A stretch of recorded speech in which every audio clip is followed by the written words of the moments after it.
나와 함께 하시는 하나님을 믿고 의지하고 어떤 형편에서도 하나님 앞에 감사할 수 있었습니다.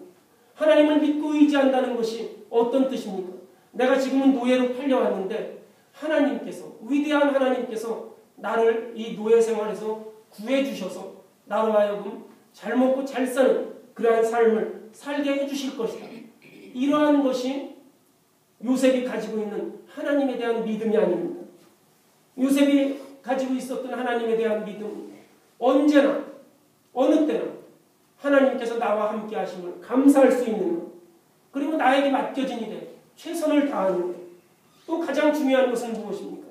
하나님이 나를 보고 계신다는 겁니다. 하나님이 나를 지켜보고 계신다. 그래서 요셉은 노예로 팔려갔을 때나 감옥에 있을 때나 하나님이 나를 지켜보신다. 하나님이 나와 함께 하신다. 이 마음을 가지고 그는 살았습니다. 그렇게 사니까 언제 어디서나 정직하고 바르고 친절하고 그렇게 사니까 요셉은 노예가 된 지 17년 만에 애굽의 총리가 되었고, 또 애굽의 총리가 되어서 가뭄으로 인해서 죽을 수밖에 없는 이 애굽을 구해내는 놀라운 일들을 하게 되었고, 또 그들을 자기 자신을 버리고 또 자기 자신을 노예로 팔았던 형들까지도 살리게 되는 놀라운 하나님의 역사를 이루었습니다. 요셉도 생각하지 못했던 것, 요셉도 감히 꿈도 꾸지 못했던 것, 자기가 총리가 되리라는 것 생각도 못했고, 이 큰 기근이 들어서 많은 사람들이 굶어 죽게 되었을 때 자기의 부모님과 자기의 형제들이 자기를 통해서 그렇게 살아갈 수 있게 되었던 것, 이러한 것들을 생각지도 못했는데 그것을 이루어왔습니다. 다니엘도 사자굴에 던져서 꼼짝없이 죽을 수밖에 없게 되었을 때 그는 하나님을 신뢰하고 하나님과의 관계를 기억하고 하나님께 나아가고 감사하고 하나님의 은혜를 체험했습니다. 사자굴이 아니라 천사굴이 되었습니다. 사도 바울과 실라도 감옥에 갇혀 있을 때 절망하면서 서로를 원망하지 아니하고, 우리가 사람과의 관계가 깨어질 때는 어려울 때가 많이 있습니다. 어려울 때 서로 원망하는 관계, 이러한 것으로 변해갑니다. 부부관계도 마찬가지입니다. 어려울 때가 되면 서로 원망하고 서로 미움에 휩싸이게 됩니다. 바울과 실라도 사방이 꽉 막힌 빌립보 감옥에 갇히게 되었습니다. 하지만 바울과 실라가 누구 하나 왜 우리가 이런 곳에 갇히게 되었는지, 왜 이런 일을 겪게 되었는지, 너 때문에 그렇다고 원망하지 않았습니다. 그곳에서 감사했습니다. 그곳에서 함께 하시는 하나님의 은혜를 감사했습니다. 그들이 한밤중이 되어서 여전히 하나님을 찬양할 때 옥문이 열리고 그들이 손과 발에 차고 있었던 그 차고가 풀리게 되고 이러한 놀라운 기적들이 일어납니다. 주님을 의지하게 되는 사람에게는 기가 막힐 웅덩이와 수렁에 있지만 이 절망의 구덩이가 아니라 그곳이 바로 하나님의 구원을 체험하는 은혜의 장소가 된다는 것입니다. 사람이 빠져 죽을 수밖에 없는 가장 절망의 그 구덩이가 하나님의 은혜를 체험하는 그러한 구덩이가 된다는 것입니다. 그러니 우리가 어떤 어려움에 있어도 어떤 역경에 있어도 하나님을 바라보며 나아갈 수 있는 것, 하나님이 하시는 일이 무엇인지를 깨닫고 하나님이 하시는 일에 참여할 수 있는 것, 그리고 그 하나님을 찬양할 수 있는 그러한 믿음, 이것이 우리를 이 사망의 음침한 골짜기에서 건져줄 수 있을 것입니다. 오늘 본문 6절 8절 말씀을 보면 주께서 내 귀를 통하여 내게 들려주시기를 제사와 예물을 기뻐하지 아니하시며 번제와 속죄제를 요구하지 아니하신다 하신지라. 그때 내가 말하기를 내가 왔나이다. 나를 가리켜 기록한 것이 두루마리 책에 있나이다. 나의 하나님이여 내가 주의 뜻 행하기를 즐기오니 주의 법이 나의 심중에 있나이다. 이렇게 말씀합니다. 우리가 히브리서에 보면 이 시편의 말씀을 그대로 인용한 그러한 구절들이 있습니다. 예수님께서 온전한 제물이 되어서 십자가의 죽으심으로 우리를 건지신 것, 예수님께서 온전한 제물이 되어서 십자가에 죽으실 때 그분은 어떻게 그 죽음을 견디었습니까? 어떻게 그것을 이루어갈 수 있었습니까? 그것은 바로 하나님께 순종했고 하나님께서 나와 함께 하시는 것, 그리고 하나님께서 나를 지켜보고 계신다는 그 믿음. 그래서 어떨 때에도 항상 기뻐할 수 있었고 감사할 수 있었고 기도할 수 있는 그러한 삶이었기에 온전하게 제물이 될 수 있었습니다. 하나님을 믿는 믿음의 토대가 있을 때 우리는 하나님의 음성에 귀를 기울일 수 있고, 하나님을 믿는 그 믿음 안에서 우리는 하나님 앞에 내 자신을 제물로 드리기를 우리가 기꺼이 할 수 있게 될 것입니다. 뉴욕에 가면 한빛교회라는 교회가 있는데, 그렇게 크지 않은 교회인데 윤종훈 목사님이라는 목사님이 목회하고 계십니다.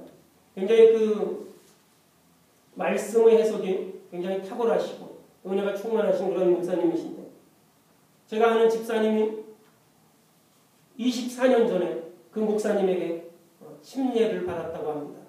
침례교회라 침례를 받았는데, 저는 그 윤종훈 목사님하고 제가 아는 집사님하고 서로 같은 교회 교인이었다는 사실을 알지 못했습니다. 윤종훈 목사님은 그냥 그분대로 알고 또 아는 집사님은 그분대로 아는 그러한 사이였는데, 최근에 그 집사님에게 들은 이야기입니다.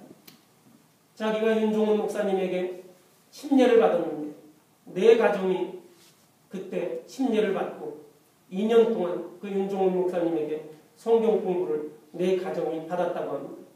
그때 윤종훈 목사님이 그 내 가정을 위해서 기도하면서 앞으로 이 내 가정이 이 교회의 큰 일꾼이 되기를 소망하고 기도하셨다고 합니다. 그런데 공교롭게도 내 가정이 모두 다 신앙을 떠나게 되었고, 또 교회를 떠나서 세상에 살다가 세상의 영광도 세상의 실패도 맛보게 되었고, 22년 침례받은 지 22년이 됐을 때, 지금으로부터 2년 전에 다시금 교회로 돌아와서 믿음 생활을 하고 또 하나님의 그러한 뜻을 따라서 살기로 그렇게 결심을 하면서 이 내 가정이 교회에서 그런 그 각자가 있는 그 교회에서 굳건한 믿음의 용사가 되어가고 있다, 이런 이야기를 하셨습니다. 윤종훈 목사님이라는 분은 그 내 가정이 지금 어디서 무엇을 하는지 알지 못하실 겁니다. 어느 도시에서 어떻게 신앙생활을 하는지 알지 못하지만 그분이 24년 전에 침례를 주고 또 성경 공부를 가리키면서 이들이 교회의 큰 일꾼이 되기를 위해서 기도했는데, 비록 그 교회의 큰 일꾼이 되지는 않았지만 먼 훗날 24년이 지나서 이 내 가정들이 뿔뿔이 흩어져 있지만 그들의 처소에서 하나님을 섬기며 열심으로 신앙생활하는 그러한 모습들을 보고, 또 그들이 그 24년 전의 그 침례를 기억하면서 그 믿음에 충실하고자 하는 그러한 모습들을 보면서 하나님의 때, 하나님의 시기를 우리 사람이 알 수 없지만 또 하나님이 역사하시는 것, 이것을 우리가 우리의 눈으로 지금 당장 보여지지 않지만 하나님께서는 반드시 우리의 소망을 이루어 가시고 또 우리의 기도를 이루어 주신다는 사실을 제가 다시금 깨달을 수 있게 되었습니다. 하나님께서 우리에게 말씀하십니다. 내가 주의 공의를 내 심중에 숨기지 아니하고 주의 성실과 구원을 선포하였으며 내가 주의 인자와 진리를 많은 회중 가운데서 감추지 아니하였나이다. 이 시편 기자는 이렇게 고백합니다. 주님은 이 세상의 어떤 존재와도 비교할 수 없는 놀라운 분입니다. 우리가 주님과 함께하며 주님을 기뻐하고 주님께 감사하며 주님을 의지하고 나아갈 때 공의롭고 성실하시고 구원자가 되시는 이 주님께서 역사하시는 하나님의 큰 일에 우리가 참여할 수 있게 됩니다.